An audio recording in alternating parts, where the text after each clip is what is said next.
think like all educators, you want your students to be the best version of themselves that they can be. When I first started, like a lot of veterinarians joining the faculty, I wasn't educated in teaching, but I attended a seminar, and the point that I remember being made was that one should teach the way that one tests. And that started the process to an entirely case-based approach in the classroom. Dr. Sellon really is the first one that makes you think like a veterinarian, how a veterinarian would. He has a different way of teaching, and it's really making us use our clinical reasoning skills that really separates him from everyone else. He's so passionate about this that he developed an elective course many years ago called Clinical Problem Solving. Cases are given to students ahead of time. They come in with some information, but then discussion starts. What would you do next? Well, what about this? Have you thought about that? So it is a very popular class with the students, and it's a fun one to teach. I love Dr. Sellon's class because it's open for conversation. He poses questions to you and he won't give you the answer unless we're interacting with him. That's how we're gonna see our cases in the future, and that's how we're gonna practice as veterinarians. The classroom efforts that I make are designed to encourage clinical reasoning, critical thinking, and how to put pieces of information together.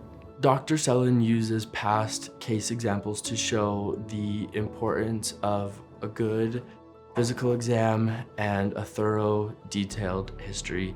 He was doing case-based studies, he was doing team-based studies, and they very often revolved around, what if you were a veterinarian in Washtucna? It's a pretty little town, but it's very, very small. If you were a veterinarian in Washtucna, you wouldn't have access to maybe even an x-ray machine. There's still a lot you can provide for those patients just with your knowledge and your expertise and the advice you can give those people. Everybody has access to the most important diagnostic tool, which is the brain that they have sitting on top of their shoulders. You can take that with you wherever you go, be it Washtucna, be it to a referral hospital for that matter too, where clinical reasoning is still important.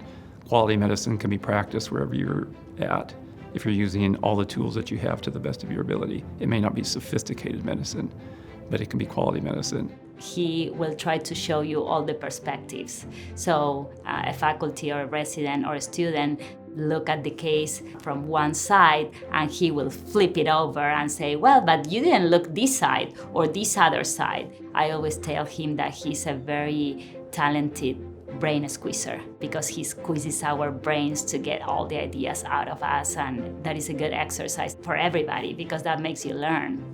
Dr. Sellon cares about his students. While he is very inspiring, he's not afraid to hold our feet to the fire.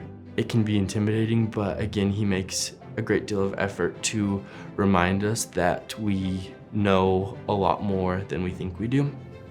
It's the emails or the messages I get from students after they've graduated that say something to the effect of, I get it now.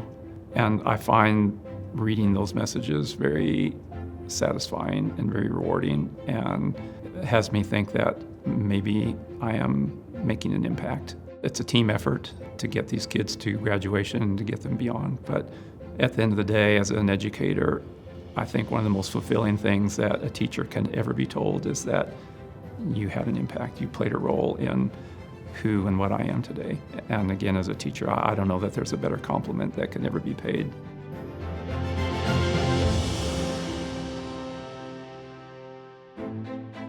Hi, I'm Richard Goldstein, the Global Chief Medical Officer at Zoetis.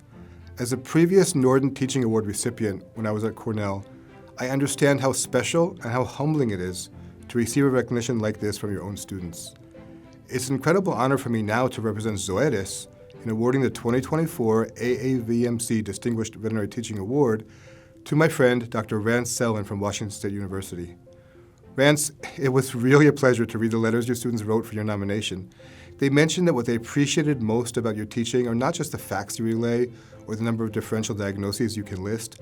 What they really appreciated is that you teach them to think. You teach them to think like veterinarians and to think about how they can practice the best possible veterinary medicine for every one of their patients, even when the owner's finances are limited.